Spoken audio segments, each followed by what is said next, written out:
Hi there, and good evening to the newest edition of the OctoPrint Code and Chat live stream. I'm your host, Gina Heuske. There is no B in this name. And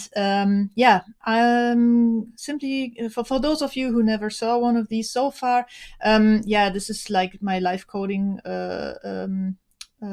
format where I share my screen with you. There, and good evening. Oh, nice. I forgot to mute myself. OctoPrint Code and Chat.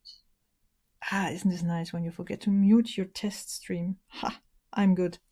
All fine.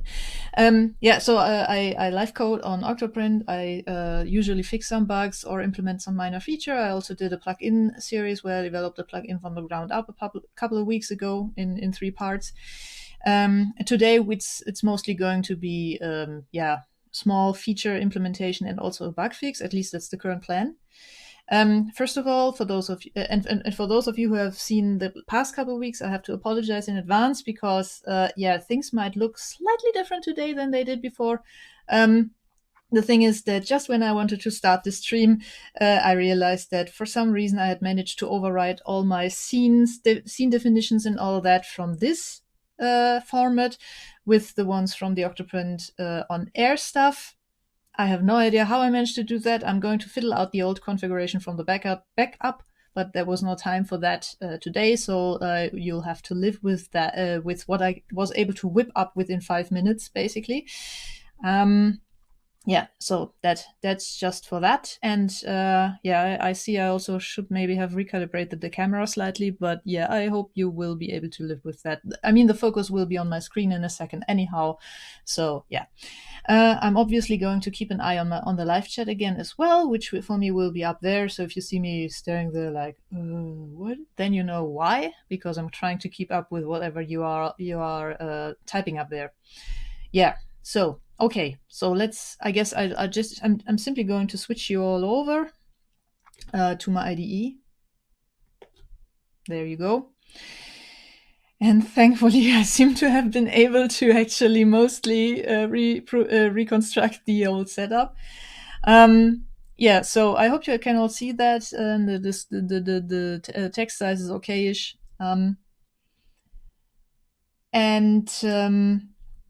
So what are we going to do today? Nothing that you're seeing here right now. This is still leftover stuff from... oops. I wanted that one. Still leftover stuff from what I was busy with before I started the stream, which was doing some more automation. And I figured maybe that is a bit boring, especially since I'm still figuring stuff out, how it works with GitHub Actions and all that, and trying to figure out how best to approach some automation things. And yeah. So what I'm going to do instead is we are going to...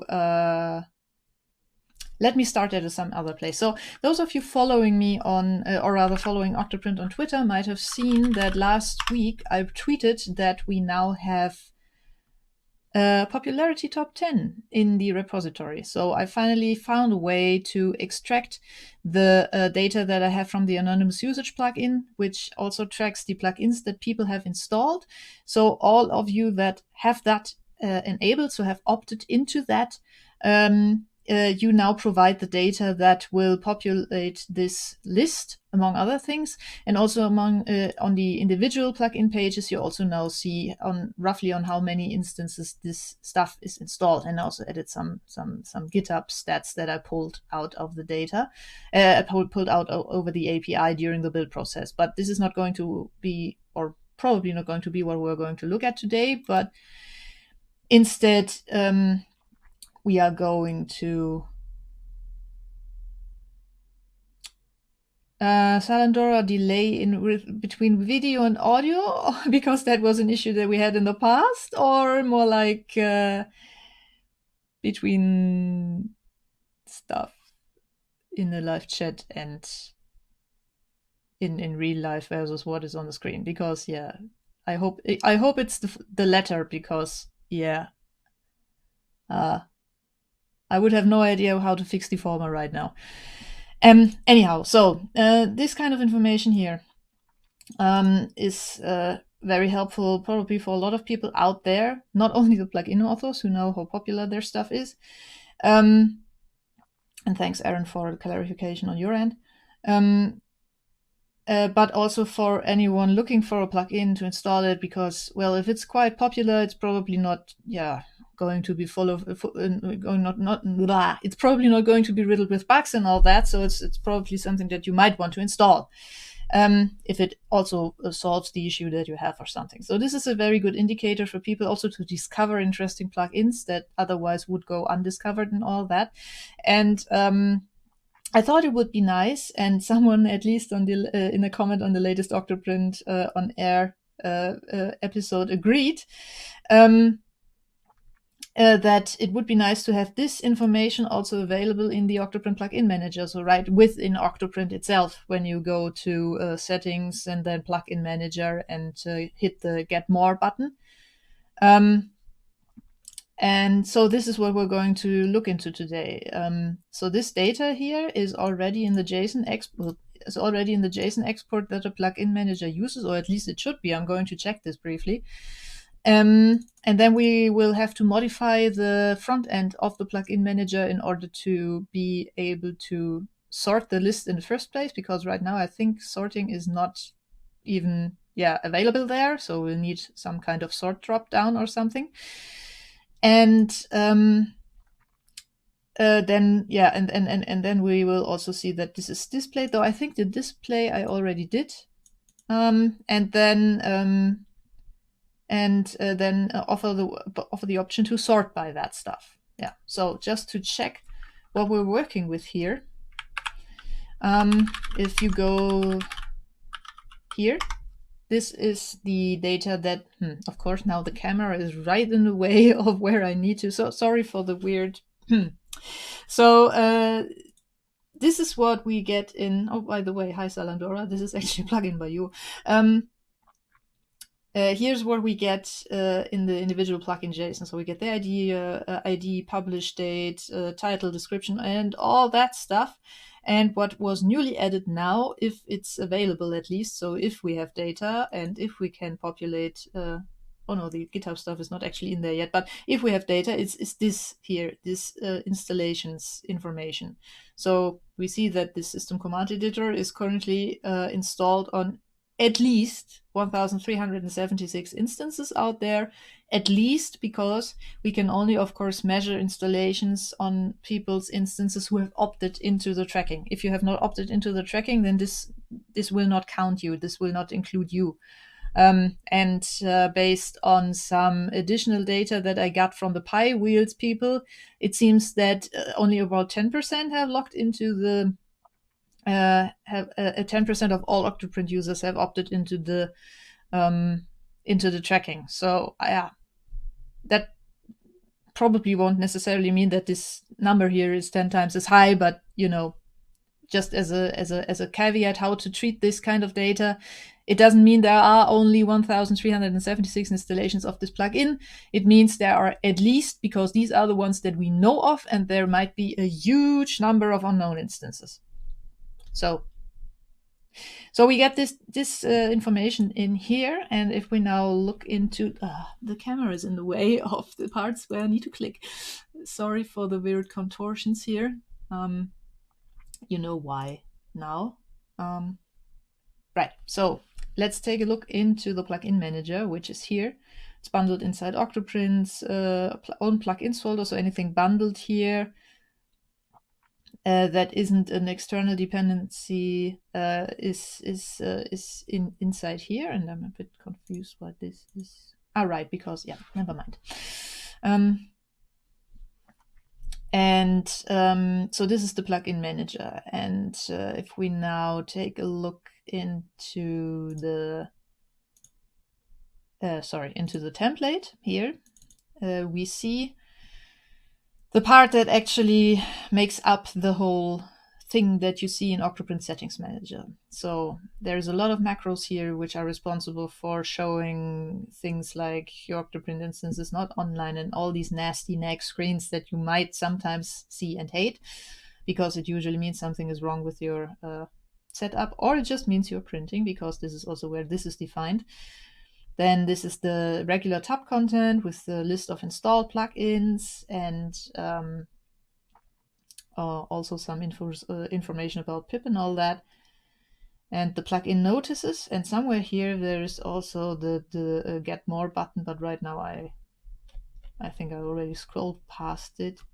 And I have to fix my mouse wheel. Yeah, here's the get more button.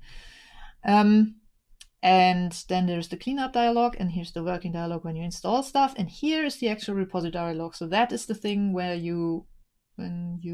wait, do I have this? Is there a server running right now? Yeah, it looks like it. Okay, so I can just show you that. Might actually make things easier to just show. So something here is broken. Look, this was one of these messages that I mentioned. Nice, right? And if this doesn't work now, we have to figure out why. Something is odd. Yeah, okay, never mind. I know what is wrong. Give me a second.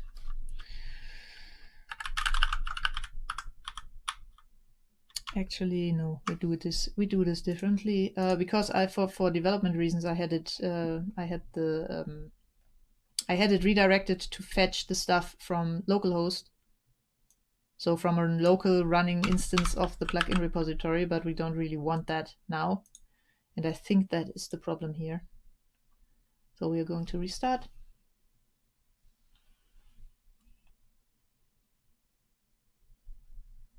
And I hope this fixes it, because otherwise we'll now have to do some yak shaving in order to get the whole server into a state where we actually can. Yeah, this is this weird Python 3 error that I get, and only at this point, and have still not figured out why. Yeah,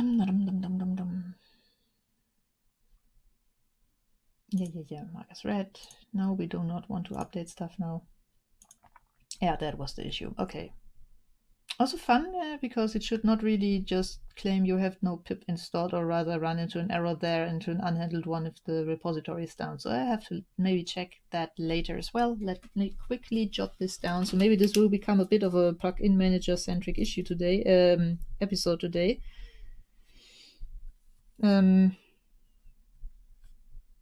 Pip unavail if plugin repo missing. Shouldn't happen, but maybe it does. Okay.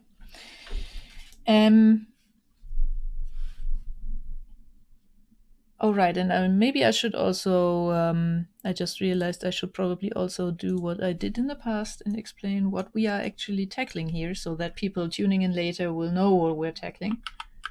At install count and oops, and sort by popularity to plugin repository view. Huh?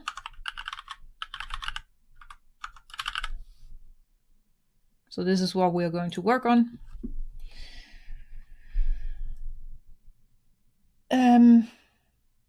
Right. So this is how things currently look. And what somewhat confuses me is that, right, I renamed things maybe? Or did I forget to actually commit that? Oh, never mind. I need to go here. Right, so we already pulled in the installations here. And we also have a sort menu. See, I forgot about that. So what we need to do is we need to add a new sorting field here, sort by popularity, probably descending.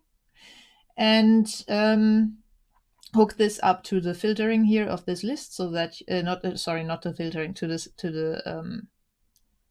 the sorting of this list, so that you can use it. Yeah. Also, what we should think about is, so there are some plugins that will not show up here because no one who has them installed also has tracking enabled, or maybe no one has them installed. This might also be a possibility.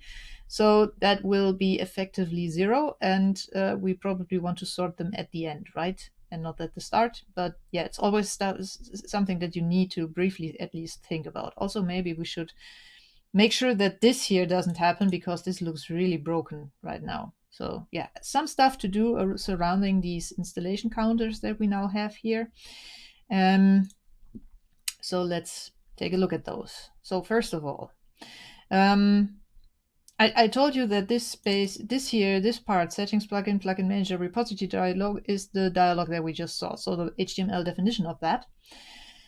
And we now have to extend that so that we can get a new sorting entry here. So what we are simply going to do is copy paste this thing, this sort by publishing date, and going to use create a new popularity. Okay, now we have it. Create a new sorting key, popularity. Make sure that this thing is checked if the current sorting is popularity, and otherwise it is not checked. And then, of course, also adjust this. And we're going to go with descending. So we already said that. And then, so this should, if we now refresh, this should already add the menu entry up there, but it won't do anything yet. We can actually check that so that you know I'm not lying. So here it is now, but if I click it, it doesn't do a thing. And it actually doesn't even get switched to, because it's currently the popularity. Well, the popularity sorting type is something that, yeah, well, I mean, we defined it here, but it's not, the JavaScript side of things doesn't yet know about that. So we are going to go into that now. We open up the view model. And this is the list of plugins. And this is the list of plugins in the repository. So this is the stuff that is locally installed, and this is the stuff that we can install or might already have installed. And we see here the sorting definition. So there's title, there's published, and now we are going to add popularity. And look, I managed to write it right this time. And it takes 2 items, A and B. And this sorts descending as well. Descending down. Okay. And this is now going to be a bit trickier than this part here. So first of all, how do these functions here work? You get 2 items. The sort function gives you 2 items in here, and then your comparator, which this thing here is called, it's comparator, returns -1 if the first one is sorts above is bigger. However, you may define bigger. Should come before. Should come after. No, wait. No, should come. Yeah. Let's look at ascending maybe, because that's less confusing. So in a regular sorting kind of way, from A to Z, you compare A and the item of A and B that you want to look at, and return -1 if A should be sorted before B, and 1 if A should be sorted after B, and 0 if they are basically the same. So, and if you want to do a descending sort, you simply swap these. So in that case, A larger than B means -1, and A smaller than B or less than B means 1. So, what we need to check is here not the published thing, but instead the installation count. And the thing is that, so we saw the installation count is gets into the backend like this, and if I remember correctly, but we'll have to quickly check the network tab on this. So, okay, so that I don't make a mistake here. Right, we do it like that. If we refresh this list from the repository, we will now see the structure that we're working with, and we get pip plugins. We get a lot of stuff that I'm not interested in right now. Here. So we get the same structure, basically, just enhanced with some stuff. So this is compatible stuff gets injected in there by the back end of the plugin manager that runs inside OctoPrint, but we still have this stats and installations thing here. So what we want to do is oh, sorry, that's the wrong one. What we want to do is sort.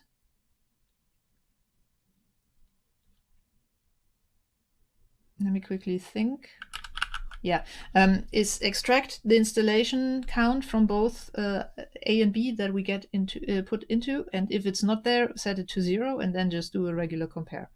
So we are going to do something like this. Installations A is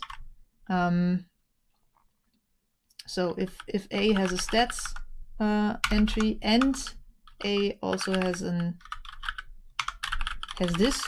also has installations. If this is the case, it's this, and otherwise it's 0. And the same thing for B.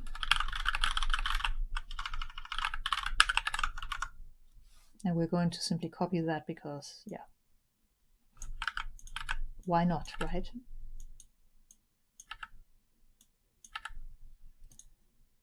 And then we simply compare if installations A less than sorry, we are sorting ascending, so this needs to be a bigger than. So if it's this way, we return a dash a -1. If it is this way, oh wait, we do it. Sorry, I'm still getting used to the US keyboard layout. Occasionally I still get stuff wrong. Most of the time I now get it right, so there's hope yet. Yeah, so that should already do this.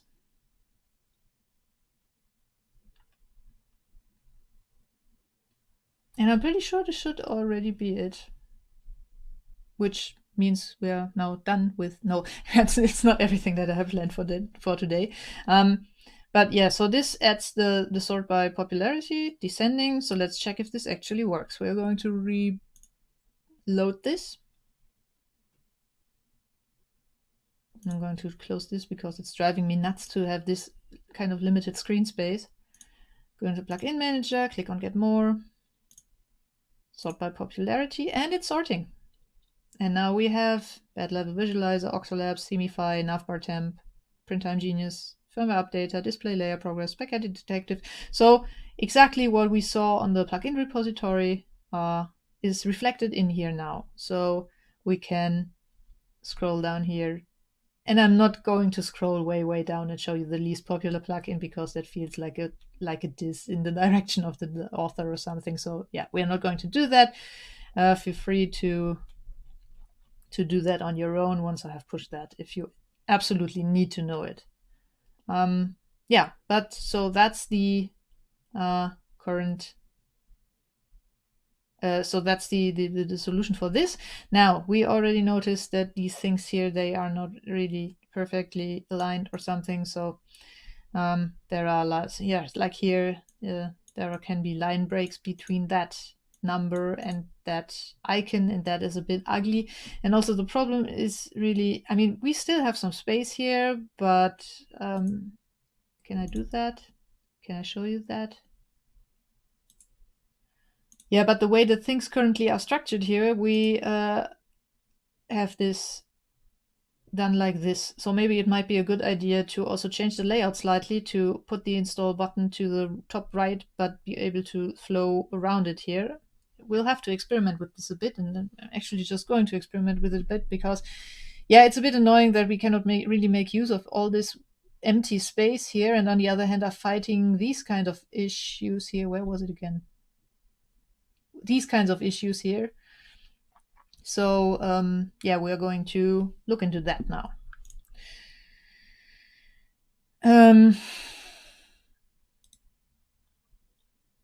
actually, Let me quickly update what we're working on. If I manage to... Ooh. So.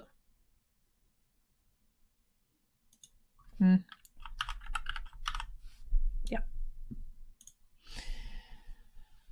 Whew. And a quick look into the live chat while I'm at it, but it looks like, yeah, like people are just fascinated from whatever I'm doing here. No, or something else. I don't know. Yeah, so back into the template. And then let's check if we have some way to make this work better. So here are the two spawns that we just saw, spawn 9 and spawn 3. Together this is 12. We have a grid of 12 columns in Bootstrap, which we are using here. And instead of doing it that way, we are going to try to see what happens if I set this to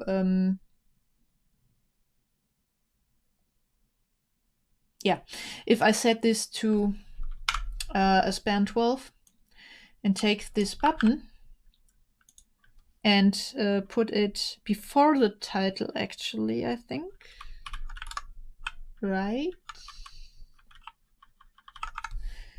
And make it, I think that was the right class, and make it float to the right of this whole span 12. So yeah, let's check how this looks and if this achieves the desired effect. I'm not completely and utterly sure.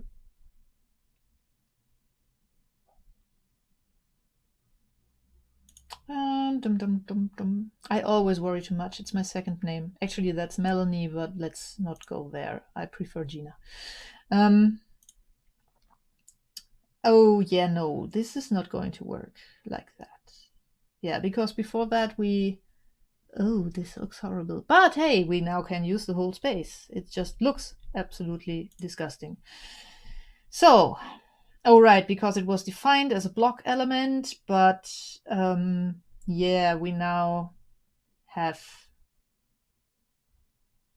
no longer defined a block. Let me, what happens if I just say span 3 here? Will it just give it that width that it had before, but still float it right? I've actually never tried this, I think. Let's see. Let's learn something new. Oh yeah, look. Oh. Oh yeah. Okay. No, that's fine. That looks okay. I think we can do that, right? Or can we? Because now I'm actually wondering now, was there always this difference here, like this left corner of these buttons being here and these ones being here? Because that is kind of, I don't like that at all. Let's quickly...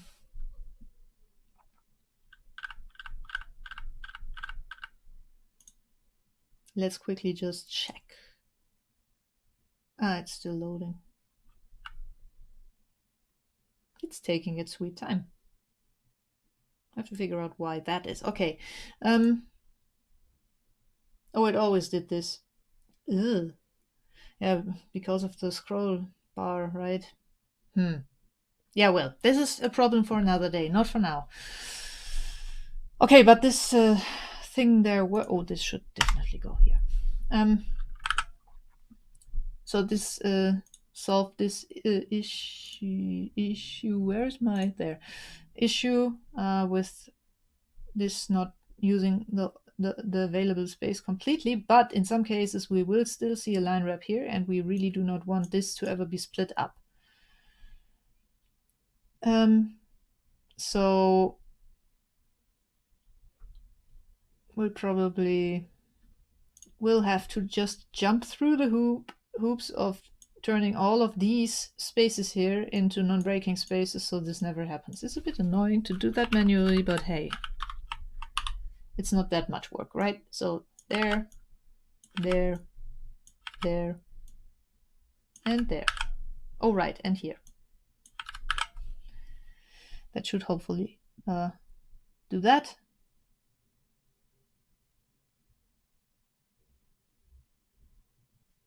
Oh, right, that would also be an option, Daniel. Ah, well, we are now, for now, we're going to do it like that. I did refresh the, yeah, I did refresh the correct server. Sometimes I get confused. And the correct tab, not the correct server. Yeah, so nothing changed, but at least if it wraps now, it will hopefully no longer do these horrible things it did before.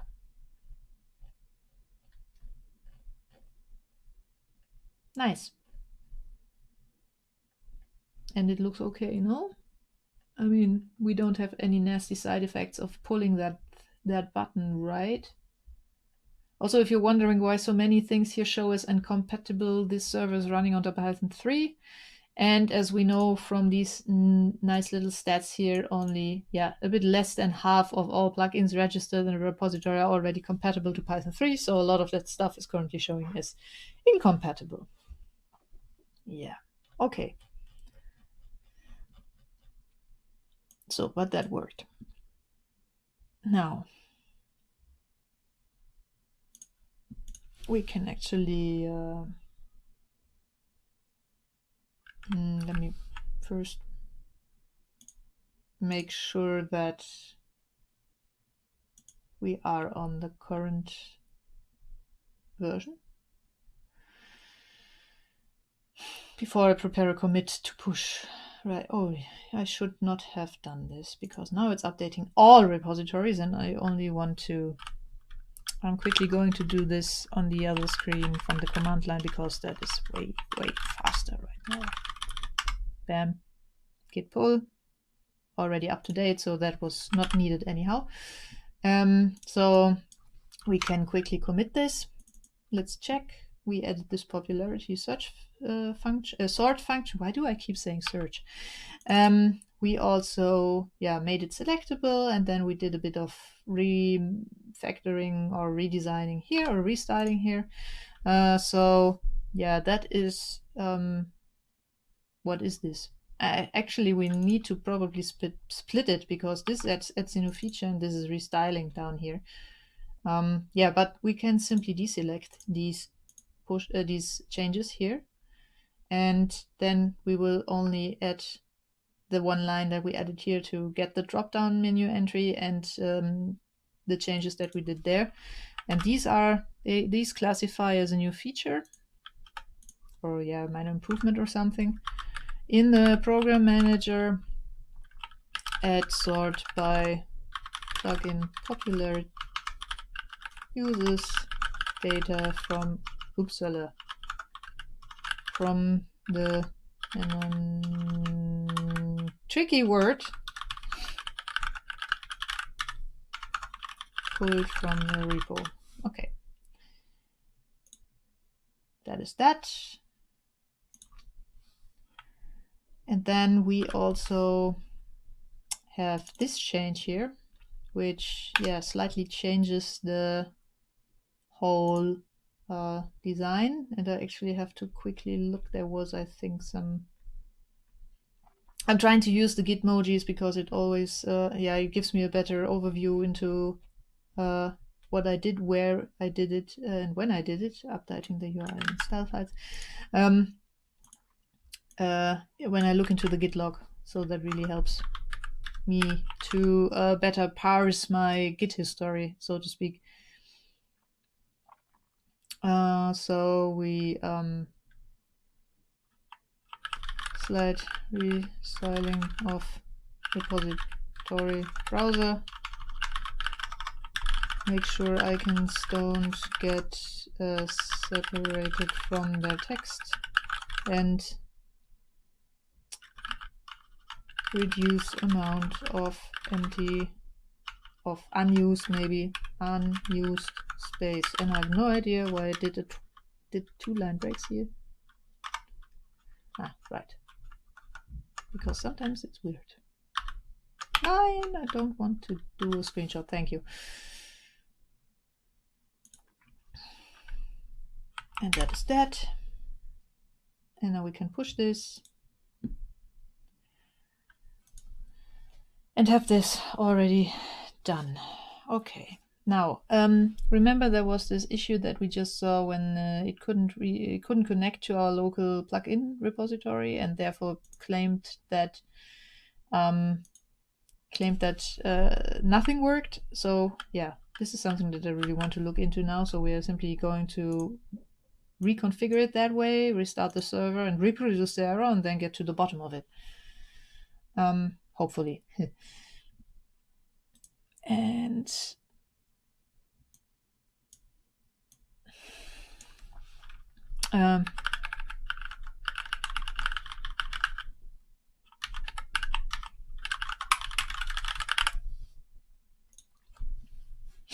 yeah, and the server has restarted, I think, and we should be able to reproduce this issue now, hopefully. Yeah. Plugin manager, get more. Okay, we can no longer reproduce the issue. Great. This is a bit disturbing. Why can't we? Oh, right, because it's still cached, right?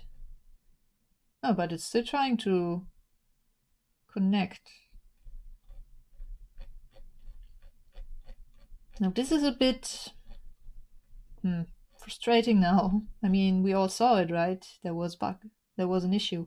It was, yeah. I mean, we saw the same thing while stuff was still loading on the other instance, but yeah.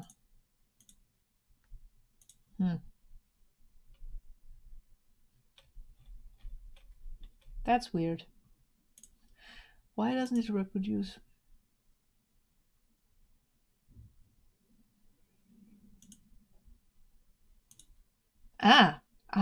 Okay, maybe it was just really just a delay. But yeah, a delay maybe should not claim that stuff is broken. So let's see if we maybe can do something about that, because that has also caused me a bunch of support requests in the past when people got when something broke during the loading of the plugin history, sorry, not the plugin history, but the repository information and all of that, and then this error message came, and then people go online and are like, yeah, OctoPrint says pip could not be found, and how do I fix this? But the problem is actually something else that broke inside the backend, and for which I need logs, which a lot of people don't think they need to share for some reason. And so it would probably be better if we had some kind of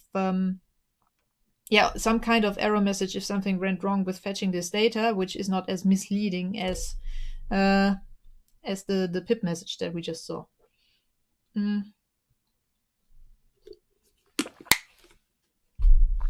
So what we're going to do here is, first of all, that we make sure that pip available defaults to true from the start. So before we have made our request, currently it's probably false, so that this will show until it is set to true for the first time. Oh, Ramses, it happens, no worries. I also nearly missed, no, I didn't, but it was a tough, I almost came, I almost was too late because I had to redo the layout. Pip available, there it is. Yeah, and it is set to false by default. Now, why did we do that? Is there, ooh, look, this is old and ancient code. Ah yeah, okay, well, let's try setting this to true per default, because the thing is, it will get reset anyhow to whatever we get back from the server right after we right after we have received the response. So it should not be true long anyhow if pip really is broken. So that should not be a problem, but it will reduce the amount of red herrings, so to speak, with regards to error messages that people run into. And then we also will add, do we add? I'm currently wondering if we want to add some kind of flag that gets set to true if there was an error processing the request from the backend, but then again, it usually should not. But it sometimes does apparently happen, so yeah, we will do that. So we will have a new thing here, which is, how do we call it? A request error. 3 difficult things in programming, naming things, and 1 off by 1 errors. And by default, this is false. And then where is self request data? There. And if that, right here, done. So if stuff works, then we go into from response and was that fail or was this error? Ooh, okay, yeah. Look at me. I forgot how the jQuery Ajax failure callback was called again. Was it just failure? Because that would be kind of funny now. Failure. Done, fail, always, and then. So it's fail, not failure. Close enough. Fail. Fail is a function called here, and if stuff fails, then we will set request error to true. And if it works, we will set self request, not request data, request error to false.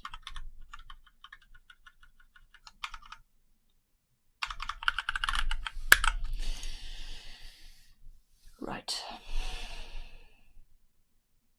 And if request error is true, and we want to display another warning thingy up here,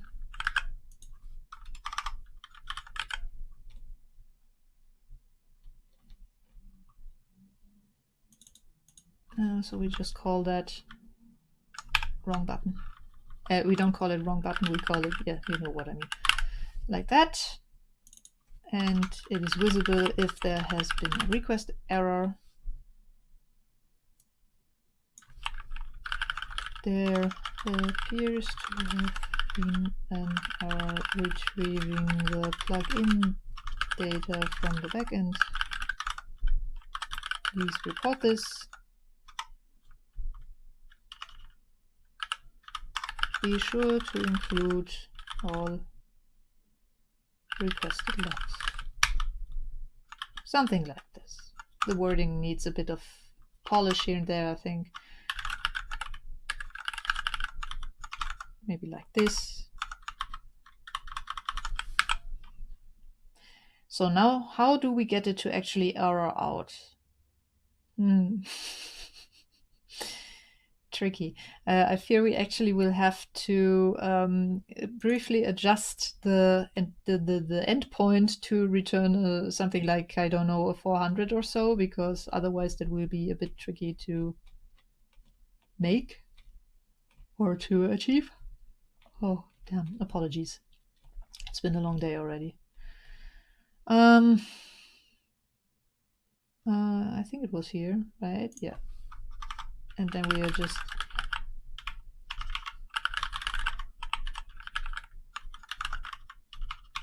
so this should be an error. We need to restart this. Oh, damn.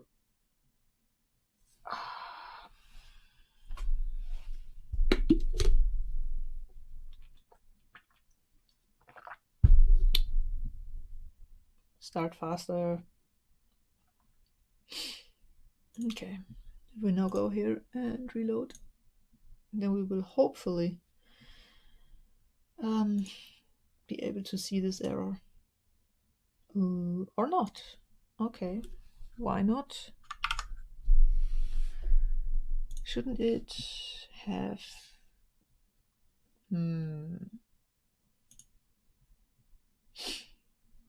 I would have expected it to show as an error here. I'm slightly confused, I have to admit. Oh wait, caching, right? No, caching? Ah, here, plugin manager, 400. So this is like, yeah, here I broke test blah, okay, yeah, but why isn't it a 400 should qualify as a failure, right?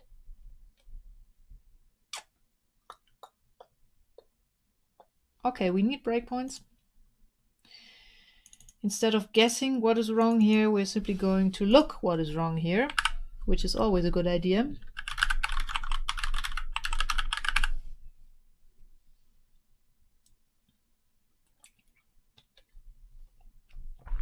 Yes, Salandora, I agree, that would really be nice. But yeah, it also works like this.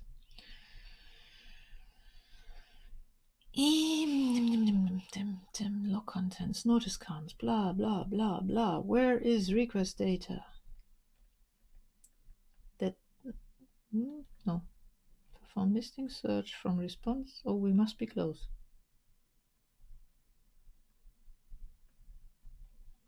Request data, there it is. So does this actually get called? Because apparently my current guess is it isn't being called for some reason. Oh no, wait, I'm just stupid. That's all. You heard it from me first. I define a macro. I should actually also call it, that helps if you actually want to, have it be processed and all that. So let's try that again.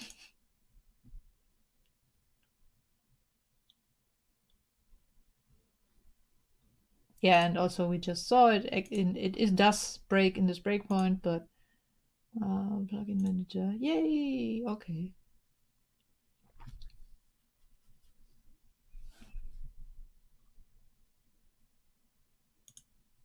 Yep, nice, right? Maybe we should also hide all this stuff, but for now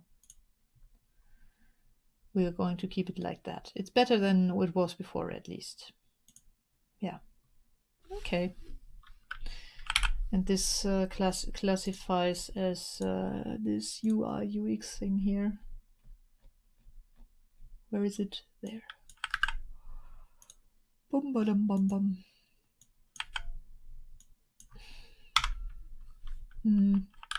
Dedicated error message for on general failure. If we can't load stuff from the backend, don't get stuck in pip not available mode, which confuses people terribly, but instead show a dedicated error. And also sorry for these line breaks. I know I'll also finally understand again why that happens. It's simply because the first break is over here and the font is so big that yeah, it shows it like that to indicate that there is not actually a line break there, but we somehow have to fit it in there instead of adding a horizontal scroll bar. Yeah, okay. Commit.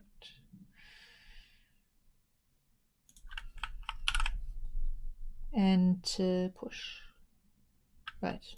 Let me quickly check that I did not make a mistake here before I push, because once I push I cannot change it anymore. But I mean, I obviously can, but I will generate more commits for that. Good that we checked that, because we forgot to remove this. Okay, so get rid of this again, and then we are going to amend the commit.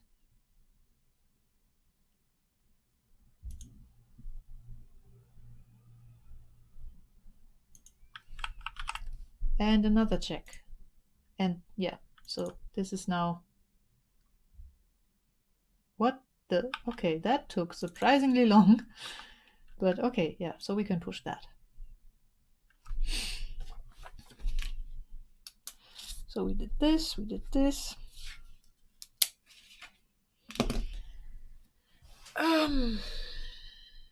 okay.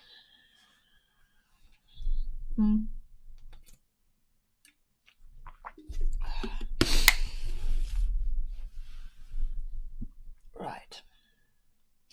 What I was wondering actually is, so remember here I showed you the new information that I've added here, and I was wondering if it wouldn't also make sense to add a sorting by the last update date into the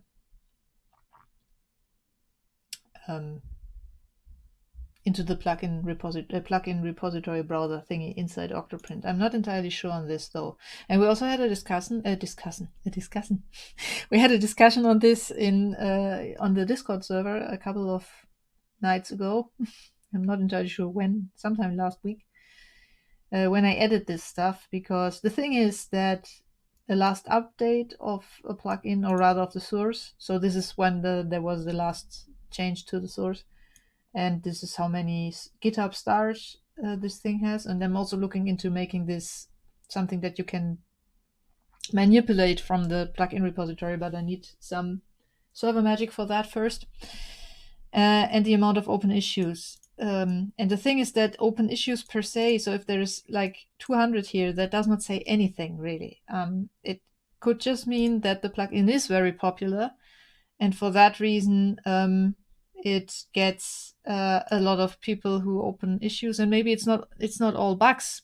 For example, I use I still I'm going to change this soon. I'm currently looking into how, but right now OctoPrint's bug tracker itself is not a strict bug tracker, but it also tracks feature requests.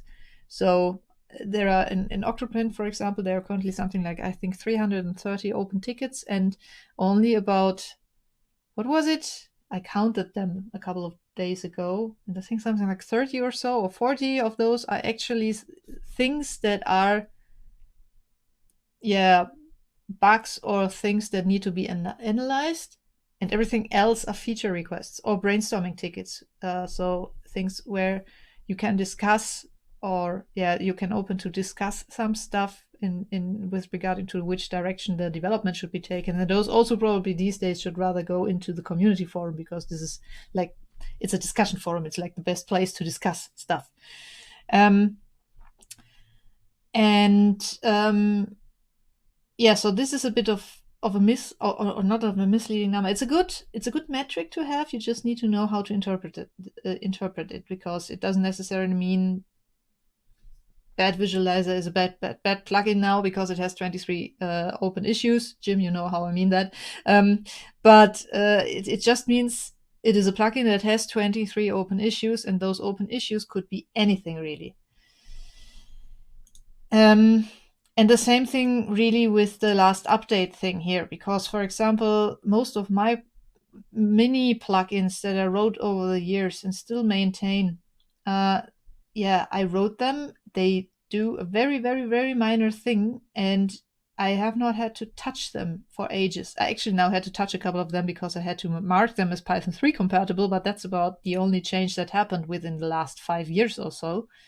For example, if you take a look at the request spinner one, I registered that on 21st of June 2015. It was actually one of the very, very first plugins ever listed in this thing here before it even went public. It was one of the plugins that I used to test the whole plugin repository code and all that. And you now see it was last updated on 24th April 2020, and it has 0 issues. So that on first glance, I mean, before I pushed this to Python 3 compatibility, this here said something like 2016 maybe. So that would look like, right? Like, this hasn't been touched in ages. It's probably broken and all that, but it wasn't. It was working. And it's still working. It just, there was no need to touch it. In this case, there's also no issues. So it looks like, okay, maybe if there are no issues and it hasn't been touched in ages, okay, but so what I'm trying to say here basically with this whole monologue is we now have these stats, and it might be tempting to sort by them.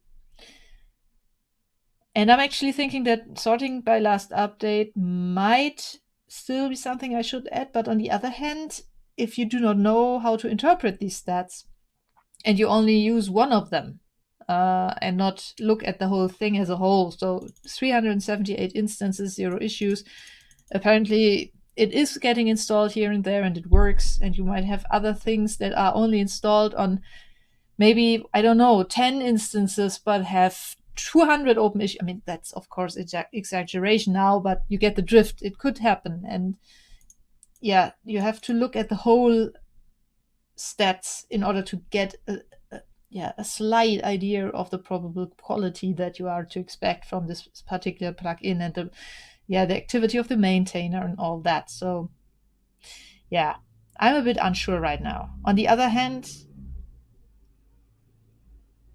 I mean, it's a neat thing to be able to sort by, right? Because it allows you to also find plugins that maybe saw a lot of work recently, or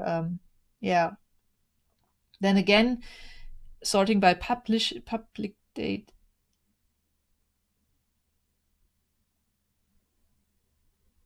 Oh, that is an interesting idea. God, this mismatch between nicknames and real names that I know is sometimes really confusing. I was just about to call you Kent. Sean, that's a good idea, actually. I do log when a plugin is installed. I actually have been logging that for a while. It might be interesting to maybe add an export instead of going by last update or something, to add an export of the plugin data to to I don't know, find the number of installs of plugins for the past, let's say, 24 hours or something, and export that. So you see the stuff that is currently really hot and all the rage, and all the cool kids are installing that.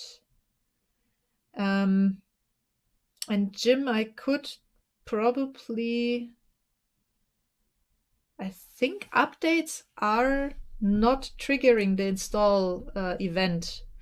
The thing is, so the installation happens in the plugin manager plugin, and the updates happen in the software update plugin.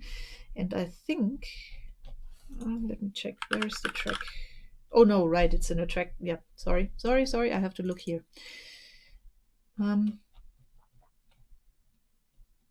I'm pretty sure, no, this is the throttle, print job, com error, throttle, update, plugin event. Yeah, the install plugin is separate. I mean, you would get like slightly skewed values by the fact that maybe some people are reinstalling, which would trigger this reinstalling and thereby updating, which would which would trigger that. But those are distinct. So we have the update succeeded and update failed things, and we have the install plugin, uninstall plugin, enable and disable plugin. So we could do that. We just need an export for that, and I'm currently wondering if I dare to try to whip up an export now live, or if not, because that will require me to figure out some. Sorry, my voice is currently apparently going away, which is a great timing, really.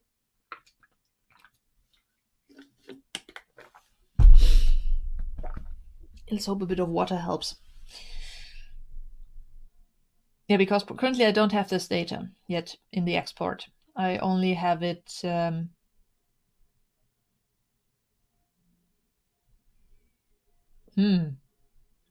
You're really making me think here.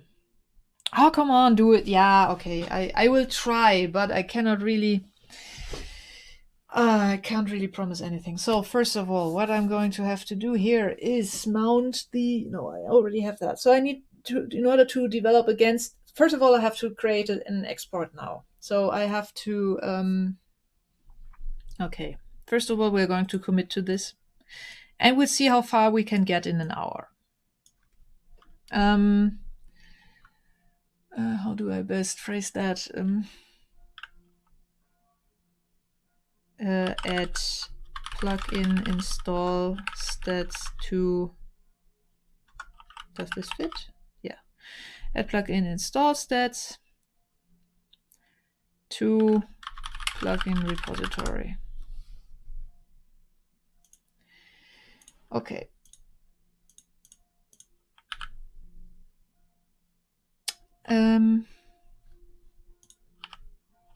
Yeah, so first things first. I actually developed the there we are. I actually developed the export script on the laptop, so I first have to fetch it now from the machine so that we can run it locally. So yeah, I'm quickly doing this on the other screen because frankly, I do not want you all to necessarily see the whole file system and all that of the tracking server. But I'll try to be fast. OctoPrint. Yeah, we need a new folder here.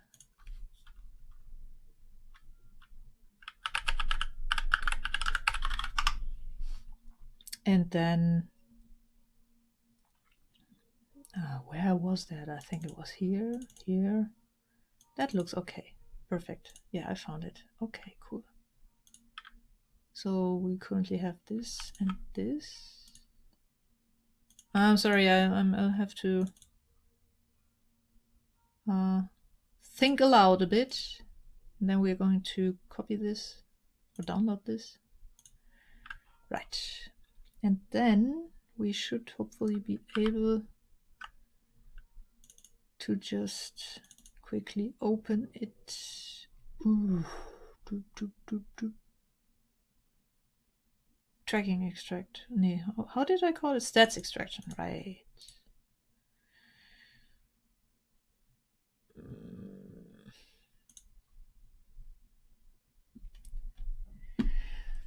Okay. So, behold some horrible, horrible voodoo that I did last week. And yes, this needs to be made a bit less horrible, and for now it just works. So yeah. So this is using the request library and some other stuff in order to query the Elasticsearch search interface thingy, and it gets called in a cron job regularly and simply goes against the thing, and then it deploys it over to another server. And this is the whole thing. And I think we don't need to change that. No, 30 plugin, right? So we should be able to run this locally. Oh wait, we are going to try to actually do this. Give you a view here.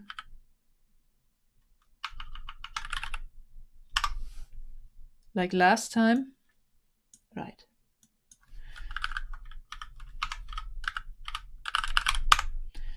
How did I call it? Stats. Sorry, no. OctoPrint stats extraction. And we're going to need a virtual environment here with Python set to, was it like this simply? Yeah.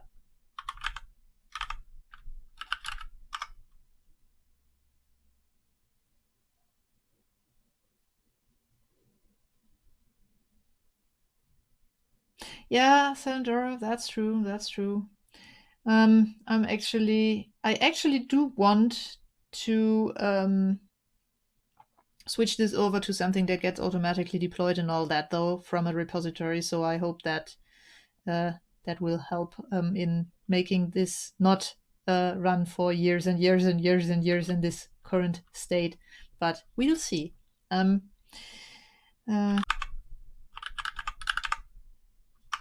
Make sure we have this activated, and then we can just write Python and then the script. And then I have a local port direct into this, I think. Let me enable that. Or is it still enabled from earlier?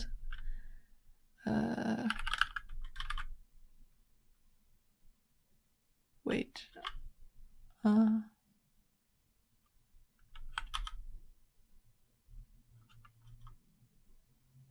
I have to actually check how I called it. Give me a second. here.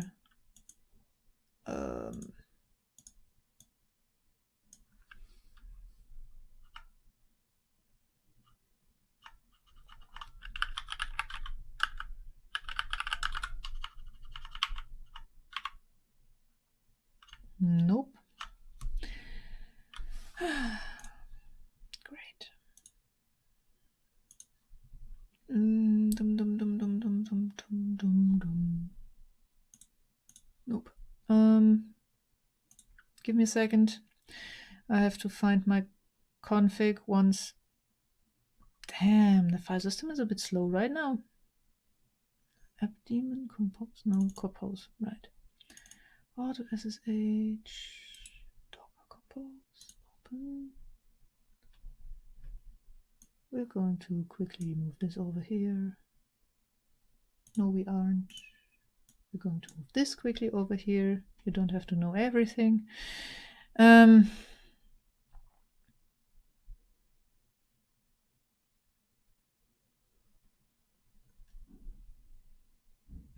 Really? Like that? 19983?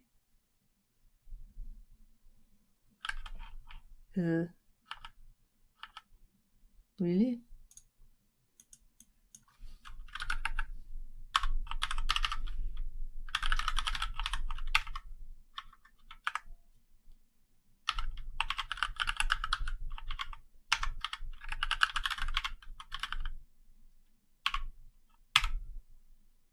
Was it like that?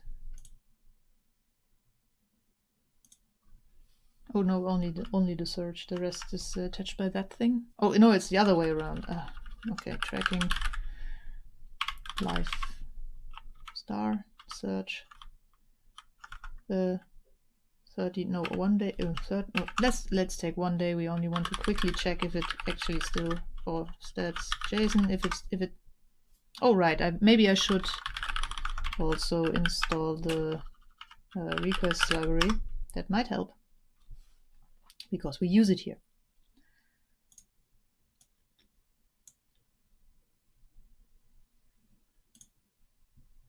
Request is the only external one that we need, I think.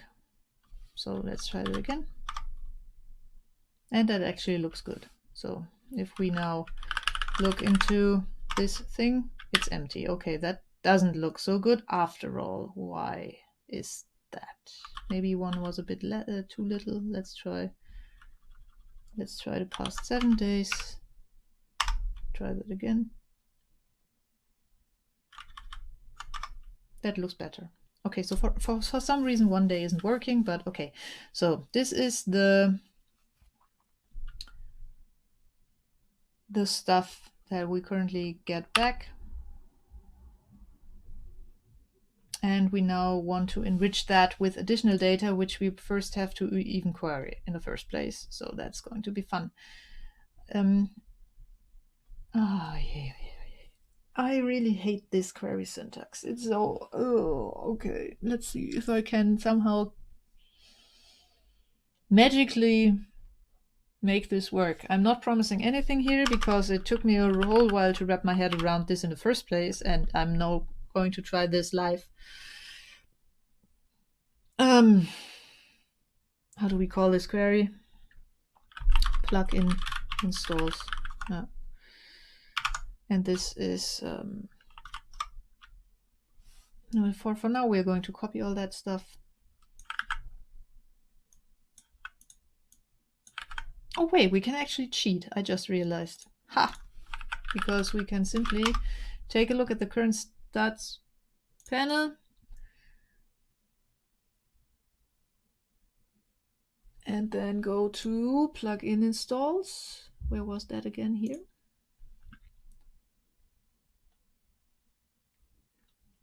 And then wait until everything has populated.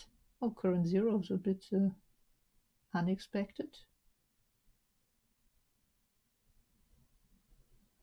Also, the last 30 days is maybe a bit far-fetched. We don't want that actually. Maybe the last 7 days or maybe the last 24 hours. Let's try the last 24 hours. No data points. Something is not working with these queries like I would expect it to. You know that? 7 days? I'm not entirely sure what is up here, but we can work with this here. Okay, so what we do now is we edit this. So this is Grafana querying the thing that we just saw, so the elastic thing, and we can take a look at how it does that. So this is not the exact same data that we need to use here. Sean, let's try if we can make it work with even one kind of data, kind of date range first, and then we can continue from there. So we need an aggregation, a terms aggregation on the payload.plugin.keyword. Count descending blah, and also somewhere there should be a query for the event type. But right now I'm blind, I'm not seeing it. Ah, there, query event install plugin. So what we're going to try here, and I'm not entirely sure it will work, but we can try it, is we are going to copy this thing, query then fetch it non-available true. Yeah, we're going to copy this, all of this. Are going to quickly format it. And realize that it should look like this. Hooray. And this is now something that we can actually more or less copy into the other thing. So let's see. Maybe make this a bit smaller for now, and then we can quickly check things. So we need an aggregation. We call that 3. The terms are payload plugin keyword. We probably want to set the size to something bigger. 1000 sounds good. Count descending. Window count 1. No sub aggregation. And if this sounds like I have any idea what I'm doing here, that's yeah, not the case. Here. This stuff is for me simply just trying out things and then hoping it works. And then we have a boolean. Ooh, can we do that? I'm unsure. I'm really bloody unsure, and I think I want to, let me quickly fire up Insomnia. I think we are going to have way more fun if we first try that against the thing instead of trying to run this from Python directly. I just need to create a new, create a new request here. Great. Once again, the stuff is on the side where the camera is completely in front of it. Is this creating a new? Yeah, create a new request. Tracking query. And we are posting, I think. Was it post? I think it was post. With a JSON body. Create. And we go against, what was it? This whole thing here. And then we are going to build our query. And then fire it against the backend and see what comes back. Probably some horrible stuff. And this, of course, needs to be some meaningful value now, because cutoff definitely is not defined here. So we are going to just take the current, the whatever we had here in the GTE, because this is from the past 7 days. Oh crap! I should have done it this way. Right. Size query boolean must range blah. I don't know. I would simply wait. Must range. I honestly have never done a query string here yet, so I'm not sure if this is even correct syntax. And before I start Googling, because the documentation, I get really confused by the Elasticsearch docs, I have to admit. So sometimes trial and error seems to work way better for me than anything else, really. Wait, we're going to take that complete thing here. This is these, and this is that. That looks okay. going to inject it here. Plop.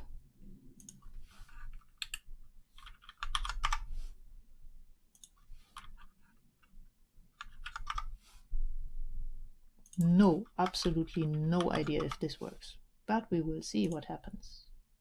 Oh my god, I'm kind of shocked. That actually looks okay, right? I mean, 489. 489, is this correct? Is this also what we currently see here? 489, 487, 365. 49, 487, 360. Hey, look at that. The query actually is correct. I did not expect that.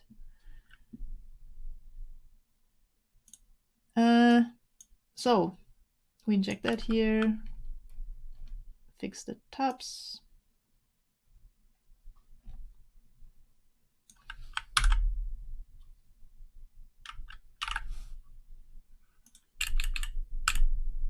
Bam, done.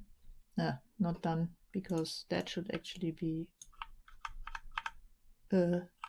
what happened there? Or rather, what happened here? Oh god, what happened now? So is this now a 2 or 4 space indentation? 4. So this... sometimes I really hate things like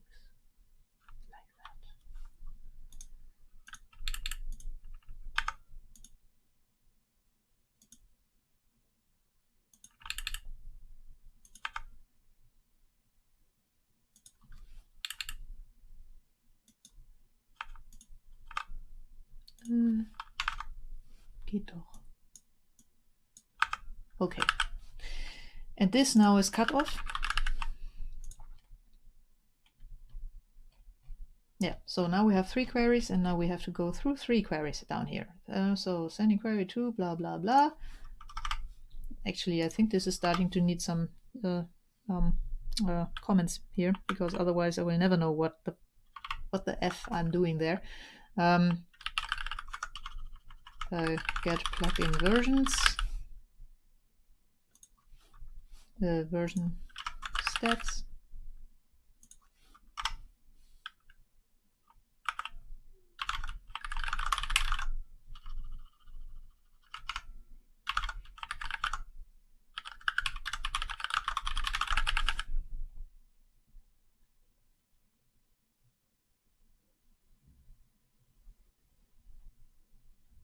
And now we are going to add a fetch for get plugin installation stats. Stats. So print the same thing. Actually, we can copy all of that. Do we? Are these buckets? Yeah, it's buckets. Okay, that makes it easier. We can copy most of this code. No, wait, most of this code. So this is now query plugin. Is this what we called it? Installs, not installations. Mm-hmm.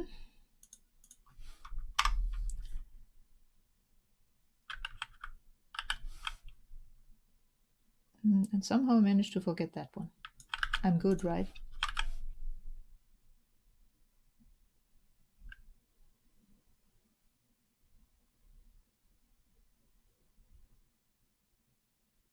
Did you assign the JSON query to the same variable as before for total counts? I'm not entirely sure what I'm talking here, but I'm reusing variables, if that is what you're asking. I'm doing 3 requests here basically, and actually that is called 3 buckets and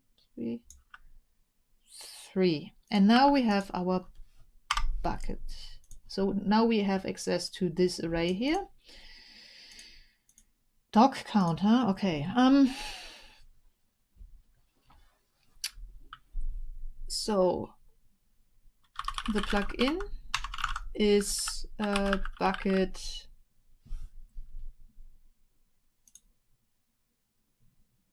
of key.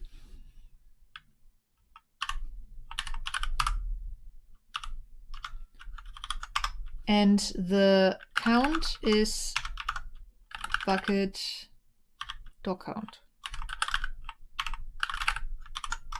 Right? This looks about sounds about right. So key and doc count. And this is actually already an integer, so we don't have to do any parsing here as such. We can just simply use it. And if the plugin is in our plugins already, let me quickly check something. Instances, yeah, perfect. Okay. Then we will add, we will set plugins of plugin and install, and add a new key, install events, and set that to our count. And now all that stuff will already also be written to plugin stats. And just to check if this actually does do that, we are going to do this now. Oh, wait, we're not going to this now. We are going to do that now. What? Oh, right. That here needs to be, I think that. Yeah, because in JSON it's true with a lowercase t, and in Python it's true with an uppercase t. Because why make things easy? I would expect it to actually print stuff. It does. Okay, that's nice. And what is in there? Instances, versions, install events. Well, look at that. It's working. 484, 364, 319.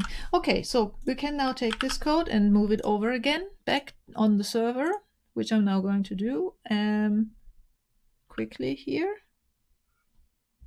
I think that key is the correct one. Yes, we want to override this.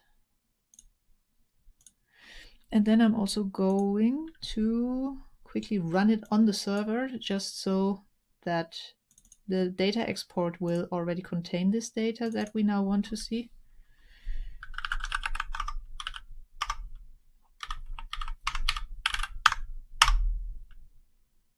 So it's running now on the server. But it's now doing that for 30 days. That maybe was not the best idea. For now, we are going to take it with 30 days, and then we are going to change the export slightly so that it does that for 7 or something. Yeah. Okay. And if we now go to data.octoprint.org/export, then we see here that's UTC, so 1824. My clock, so yeah, fresh one, and it's in there now. So yeah. So we now also have the install events in there. And what we can now do is a bunch of stuff. So first of all, we can take this data and put it into, and this is what we first have to do, right? So we have to now put this into the plugins repository so that our plugin repository data gets enriched with this stuff. So first of all, we need to adjust our workflow that we have here. Oh, wait, no, sorry, we don't have to adjust our workflow. We have to adjust this thing here, which fetches this data and then dumps it into our Jekyll files during the build. Include stats, versions.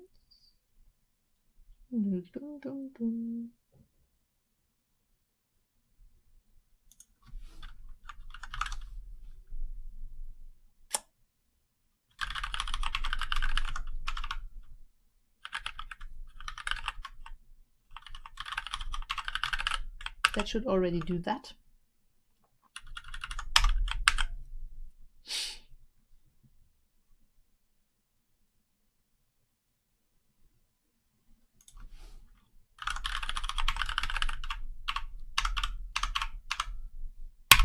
Sometimes it's really tricky to find the bloody zero. Okay, make it like that.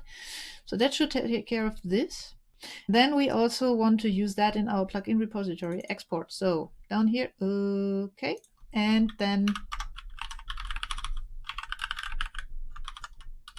come to think of it, I should probably call this key instances instead, but the installations ones, I think. So I mean stats install events, so we don't get confused.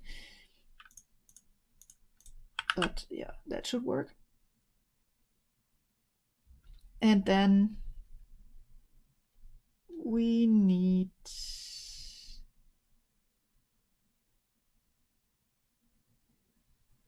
to adjust. Yeah, well, what do we do with that?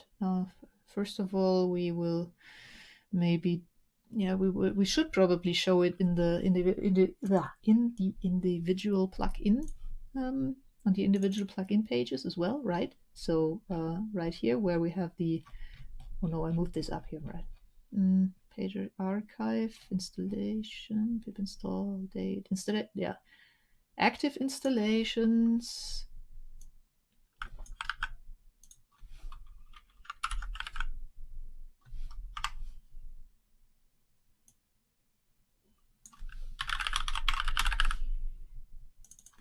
New installs the past 30 days. I mean, yeah, we have to change this, but to a smaller interval to better track hot stuff. But for now, this will work at least. And then format number, patterns, install events.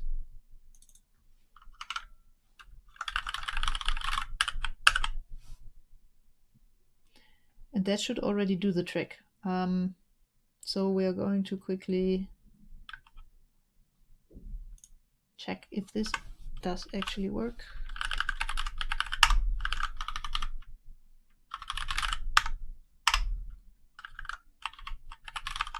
First of all, I have to enrich the data.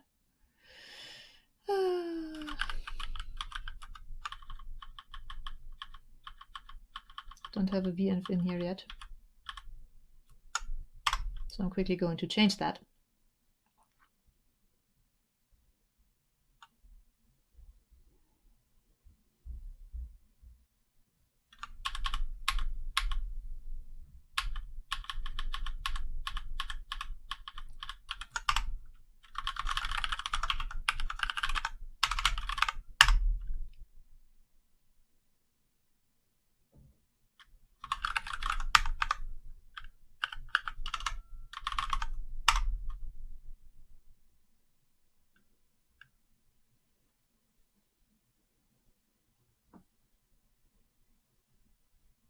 Then we're going to locally enrich all our plugins with that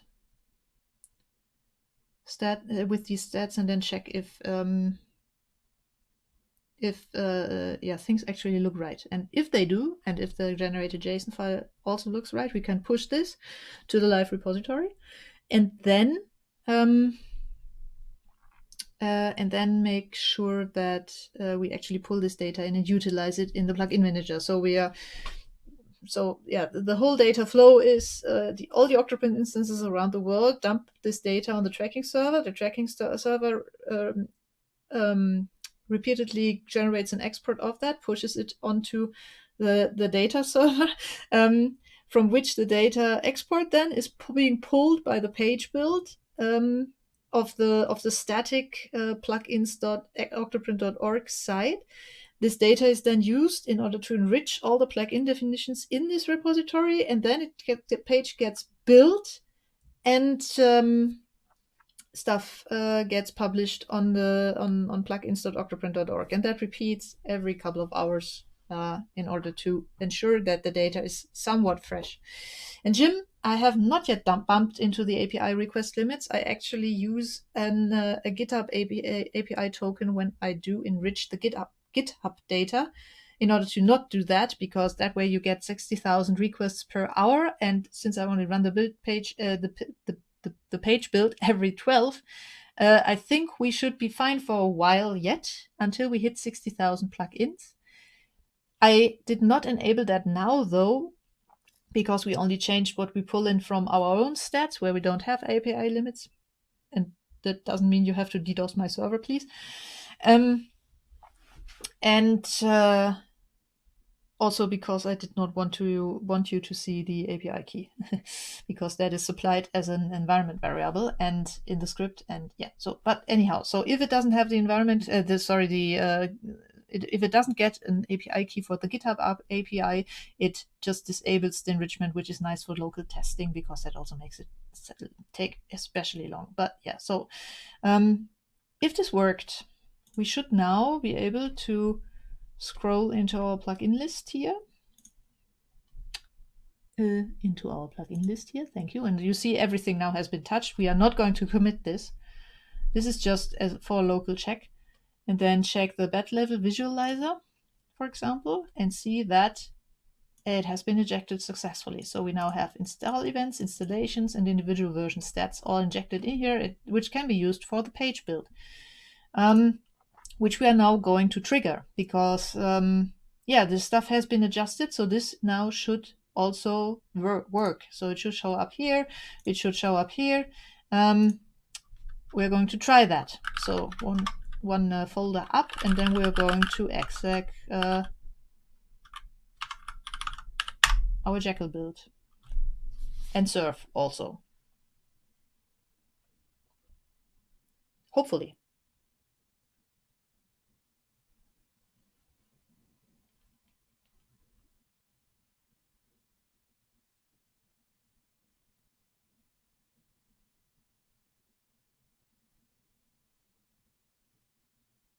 And it always takes a bit of a while because it's generating the whole plugin repository now. And yeah, Jim, I think without a key, you get like 60 requests per 15 minutes or half an hour or so. I don't know. I hit this a couple of times back during development days when I implemented this GitHub check stuff on the API on the software updater. But thankfully, that hasn't happened in a while. Okay, now we're going to check the local thing. Bat level visualizer. New installs in the past 30 days. There you have it. It works. So while we're at it, let's also quickly add another list to the. Is this the right place? No, this is not the right place. I'm so wrong here. Wait, where do I have to go? Was this a? Trying to remember where the main page with the top 10 on the right side is defined. Was this the layout, the default layout maybe? No, right now. No. Page compress plugin list. Plugin list? Plugin list is correct. So we're going to do something like this again.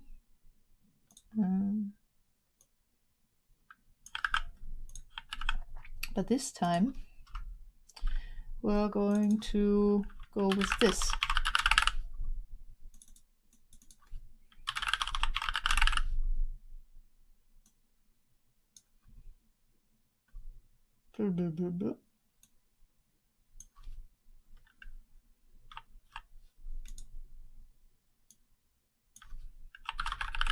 Something like this, maybe. Help me with the wording in the chat right now, please, because so this is the top 10 by popularity, basically, total installations, and this is the top 10 by number of installations in the past, new installations in the past 30 days. And yeah, so this is, I have no idea right now how best to phrase this. Any native speakers, please speak up now. I think we do not have, we do not need to really change much here, only this. And then it should hopefully recompile that already.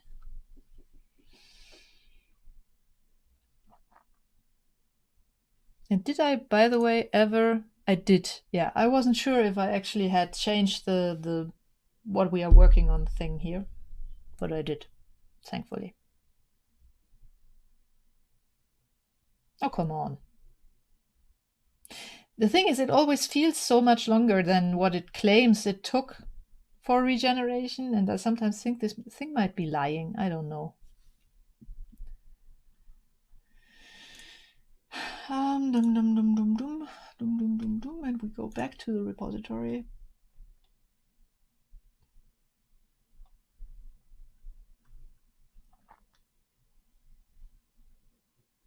Do we actually want 10 there? trending, that's good. We try trending.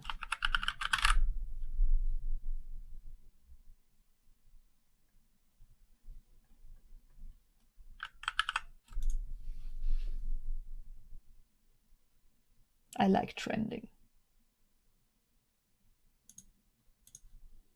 And now once again we wait for this stupid build to finish.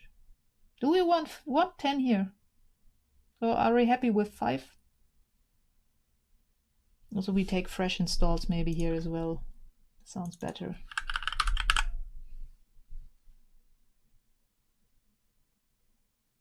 Top 5, yeah, right? It feels less full. Or even 3? Let's try how 5 looks. Also, I think I should maybe increase the count of these here, because now the right side is way longer than the left, and it should probably be the other way around. Let me quickly...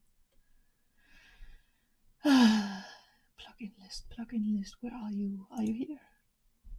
Right, we're going to go with 20 here. And that should already do it. And it's compiling again, because why not? We're going to have to wait a bit longer, and I'm going to take the opportunity and take a sip here.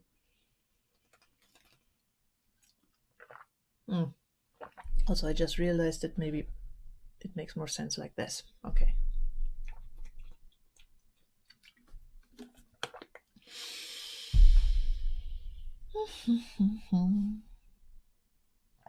Oh, come on.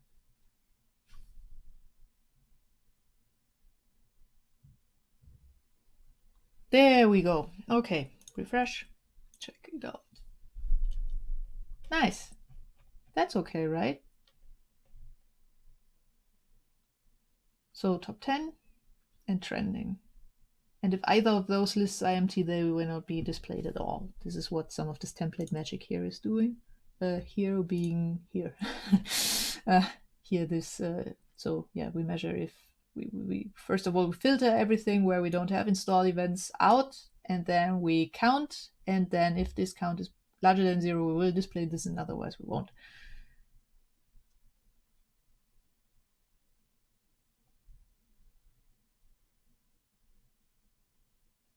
Fancy, the thing is, yeah, you are right, but I would have to...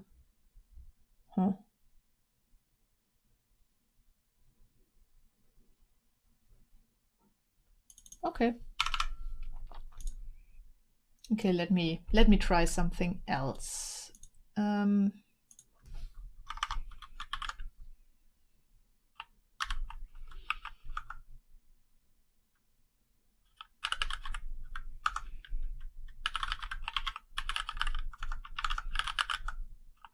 So we are going to assign this to true if we go in here. And we're also going to assign this to true if we go in here.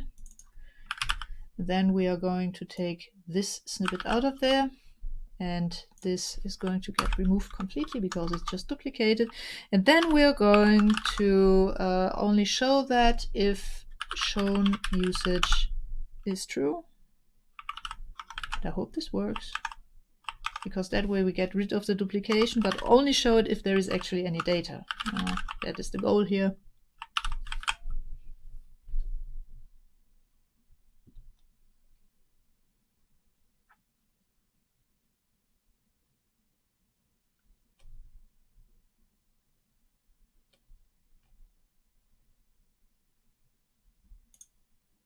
Boom, boom, boom, boom, boom, boom, boom.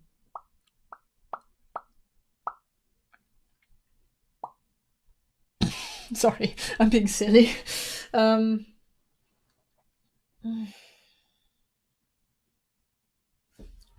really... Are these just... At some point I'm going to take a stopwatch and I'm actually going to check if these really are only 32 seconds. Now this is nice, right? Top 10, trending, based on anonymous user track data of the past 30 days. And we get this here as well. All right, we do not have GitHub stats locally. Okay, so this looks good. We can actually push this, I think. But not the plugin data, never the plugin data, because we just enriched all this stuff and we do not really want to accidentally push this. So we are going to roll this back first. And now we have a change in the build script here, which is very trivial, really. Plugin side, plugin list, the first one. The index HTML, because we upped the limit of the plugins shown there, and plugins JSON, which also now contains the install events. And so we're going to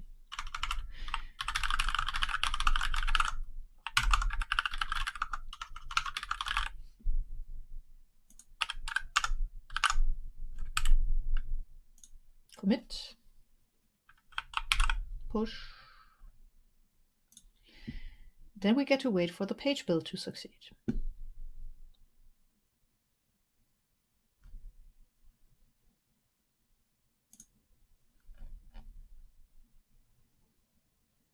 Which should be quite fast, I hope. We can maybe...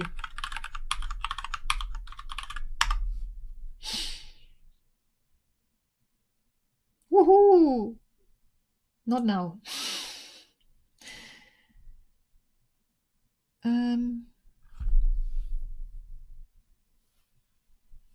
So this is going to be interesting. Oh, we actually did never look if...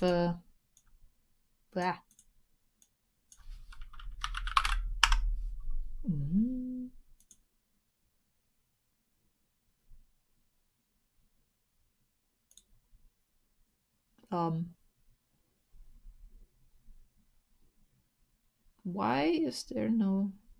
This is not good. Am I... Wait, this is cached, right? No?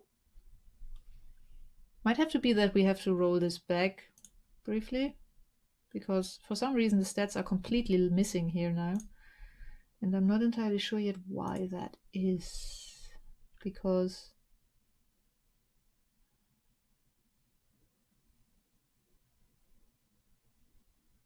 it shouldn't. Oh no, it recompiled everything and we just removed the stats. Never mind. Yeah, okay.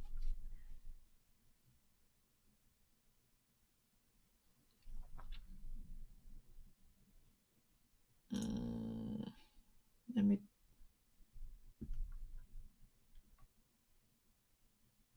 I mean, Sanador, at first you had a lot of... I mean, you were very active back in the day, right? So it's very, yeah, there's a high probability to pick one of those, one of yours.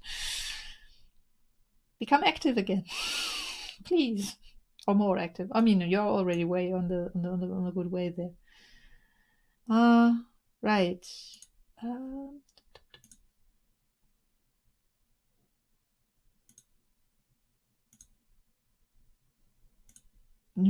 Yeah, the problem is that it takes a while, because this job is actually now or it did already. It fetched all the data from GitHub as well. But now it's building the page.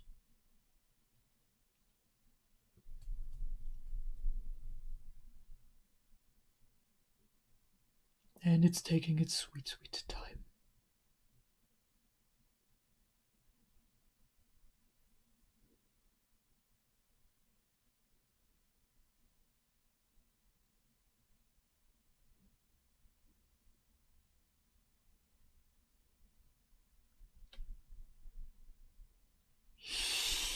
And I really need to find a way to cache the Docker images in between the actions, because all this stuff right now would be so nice if it could just persist that.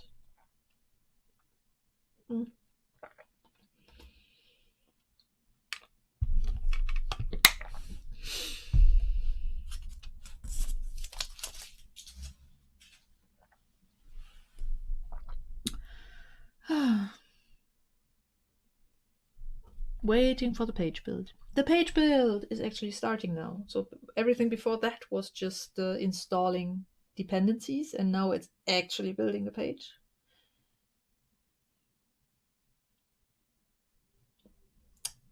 I don't know about you, but damn, I'm holding my breath here. Oh, 16 seconds. Okay, now it's deploying.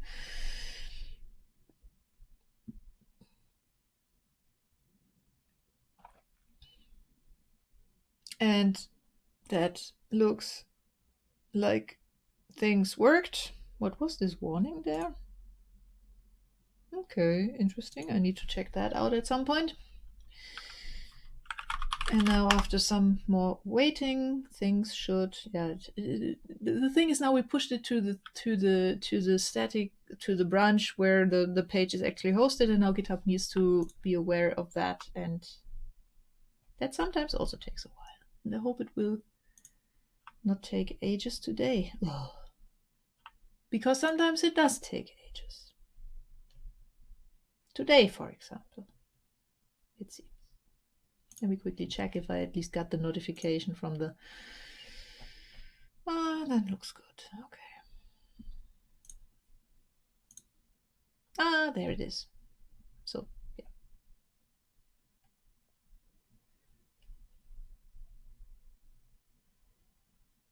That seems to work, right?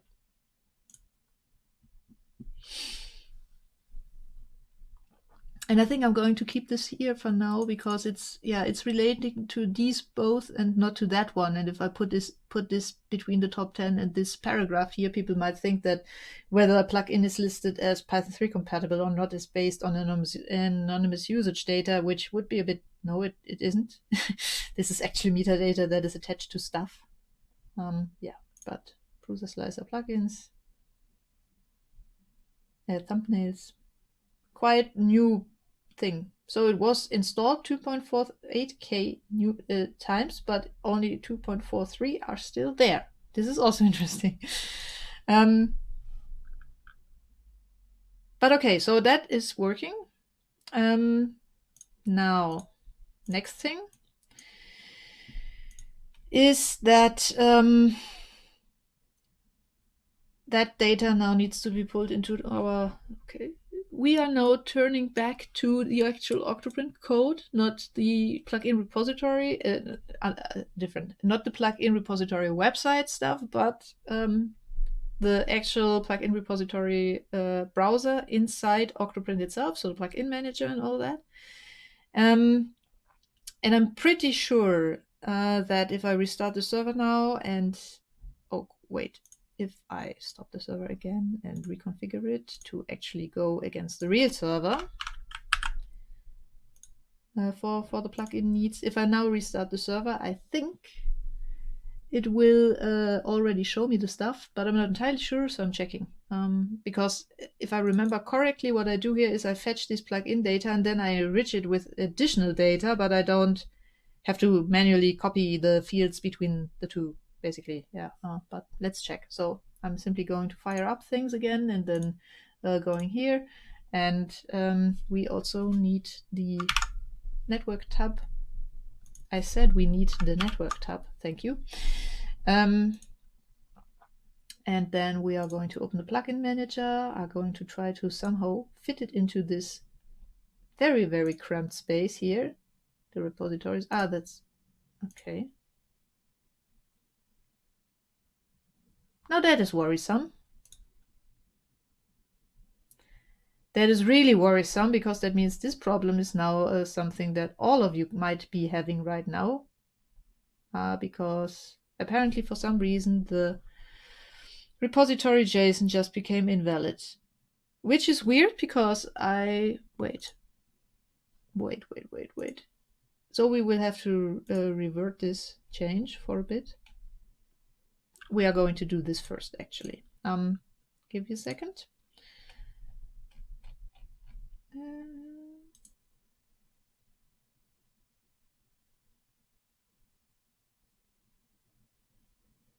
Yeah.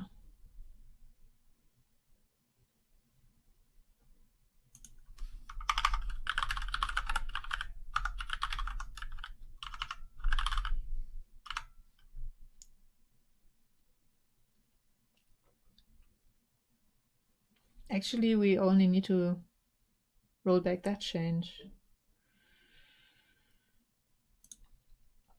First of all,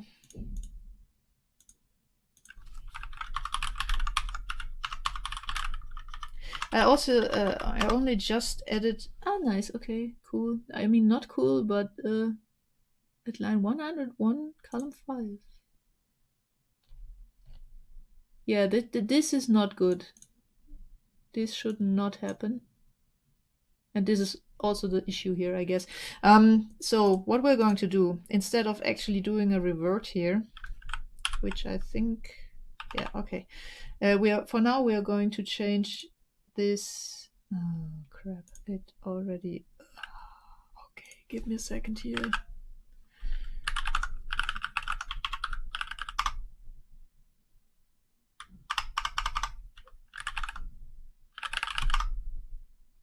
Good. Yeah, for now we are going to simply remove this bit here again. Push this.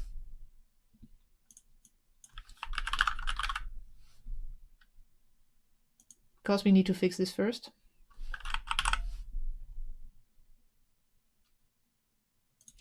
Also, I do have a validation step, but I only built this in like 10 minutes or so before the live stream started, or maybe 15, I don't know. And it isn't yet hooked into the other stuff. So because I only got it to work just now. So my guess is, if I look here now, this should have failed, but for some reason it didn't. So this is not good because it should fail. It apparently is not.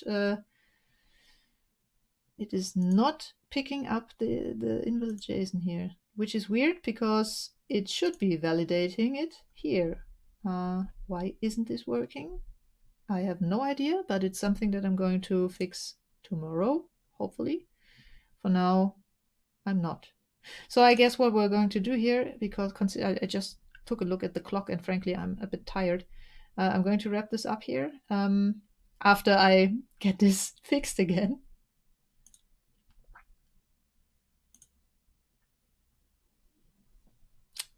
Which can only take another minute or so, hopefully.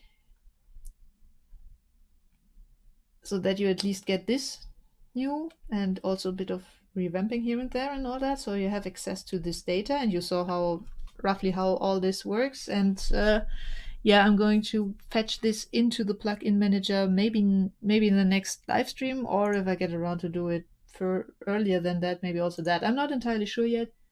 I'll figure this out as we go.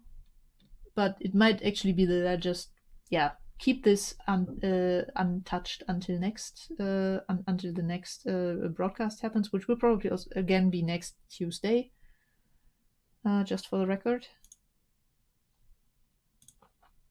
Oh, come on, don't take ages. It takes ages. Spoiler alert, it took ages. How long did it take last time? Can I see that?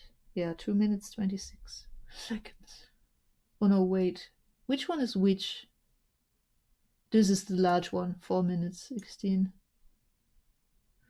Oh, wait, okay. Yeah, I need to, first of all, make sure that the validation is actually validating, and then make this a part of the publish step as well. So this should run on pull request, but it should also run here. And I already have an idea how to solve that, but in a GitHub action format. But yeah, I didn't yet get around to do it. Yeah, and I just hope that this will finally finish soon. Ah, okay, it's already on the page build phase. I have to say, by the way, I really like GitHub Action so far. I use Travis so far for a lot of stuff, but this is so much more flexible because I can really have it execute my own code and all that and pull in Docker images. And there's this vibrant community of extensions all around it that I'm currently looking into, moving everything over to use that mechanism. And it's kind of fun to also wrap my head around it and see how I can use it to make my life easier working on the project. So, for example, that I now have regular page builds that also send me Discord notifications when they fail or when they succeed is really, really good step up from before when, I did not really notice anything was getting deployed or such unless I took a look into some obscure, well-hidden GitHub page. Oh, come on, get ready.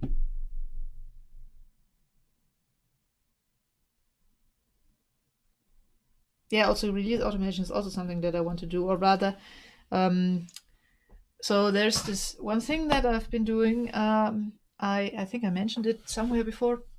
I extracted the this printer safety check stuff, where it checks if your firmware is known to not have thermal runaway protection enabled and all that, into its own standalone plugin, which is still recognized as a bundled one, but which will be hosted separately on PyPI. And so that I can update it faster than I can update OctoPrint, because yeah, sometimes some new printer comes around that is broken and needs a quick check for that. And so far that always had to wait until the next release of OctoPrint, and now it no longer will have to, because I can just pull it in that way and update it that way. And that was the first time that I used GitHub Actions, because whenever I tag a new release on that thing, it will wrap it up and publish it to PyPI, which is really nice. And I also want to achieve that with OctoPrint. Maybe even have it automate the tweets. I don't know yet. But okay, so that worked. And now let's check if this is also, that looks better, right? Yeah, it seems to be happy again. It's no longer broken. Phew. Oh. Whew. And I know already how to fix this. Okay, yeah, but not now. Not now. I just wanted to check that we also, if we restart here, I wouldn't have actually have needed to restart. I could have just refreshed from repository, but oh well. Oh well.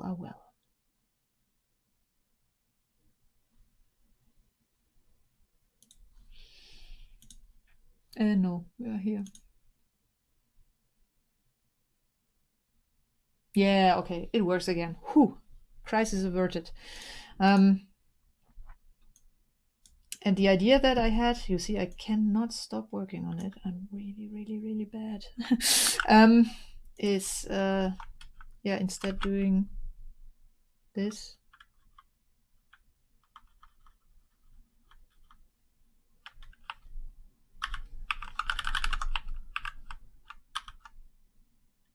And then if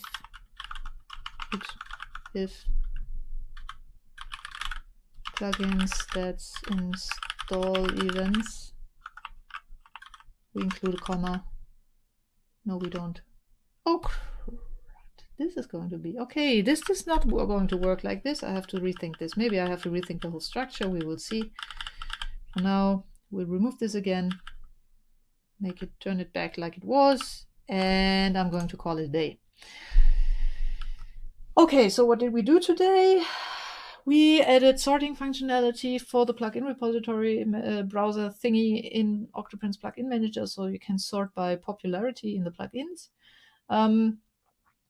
And we fixed some issue that would show you a misleading error in OctoPrint, and also during initialization, during load and on error of requesting stuff from the plugin manager backend that made you think something was up with your pip, when in fact there was some other error that needed to be investigated. And then we took a bit of a detour and started looking into how to add also install events to track trending plugins into first we had to add this to the export, then we had to from this export populate the plugin repository with that, and the next step will then be to use this data to actually also allow something to sort by trending plugins or something. Thanks, Vincent. I saw that actually my own instance that I run locally here for tracking temperatures and up downstream and all that got updated automatically by Docker Watchtower. And I still have to set up the new way of doing PNG exports from that, which I might also be able to utilize, by the way, for the plugin stats. Not for the plugin stats, sorry, for the anonymous usage tracking stats. I'll have to investigate that. But yeah, that's something that might take a while until I get around to do that. But yeah, so I'm still on some 6 dot something on stats.octoprint.org, but anything here locally on my LAN is like up to date. And yep, Sean, this is also something that I noticed. And I'm still a bit unsure about that. But yeah, I mean, that is what is in data, right? It only sends one event if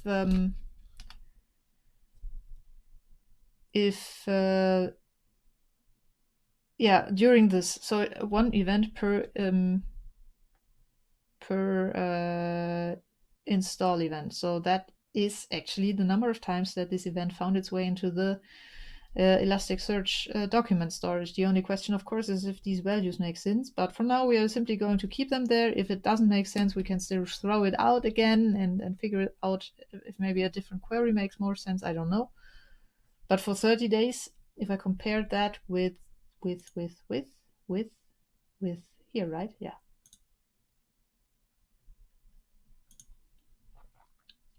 I mean, 3.4K, right? 3.49K, 3.49, okay, 9-ish. I mean, the export is already. The problem is it's really the last 30 days down to the second. So it's not, it's like the last, it's not actually what you would intuitively think as the last 30 days, but rather, oh, wait, let me switch to me. It's not like the last 30 days what you would intuitively think, but more like the last 30 times 24 times 60 times 60 seconds. So yeah, that is something that maybe needs to get a bit of a looking into, but yeah, I don't know. We'll see. And thanks, Vincent. I know that is actually what makes it so interesting, because before that it was this whole mess with Phantom.js and such, and now I can just, I don't know, create a very simple Docker Compose file and everything just should come together, and this is my hope. And this is what I'm going to experiment with as well. Anyhow, wrapping this up, as I said, the next one will probably also be again next Tuesday. Sorry for the delay in this one. As I mentioned in the last one, I think there was a family situation thingy last week for me that happened around the usual broadcast times. Then I also had another live stream on Thursday, and it simply felt a bit too much all in all. So I figured, okay, we would skip one, and then yeah. But this one and next week, hopefully, that will also take place. And if not, you will notice, because then I will not announce one. But yeah. Yeah, and until then, all I can say is, yeah, have fun printing, hopefully, happy printing. Please continue to stay healthy, wear a mask, wash your hands regularly, and I will see you next time, I think. I hope, of course. Bye.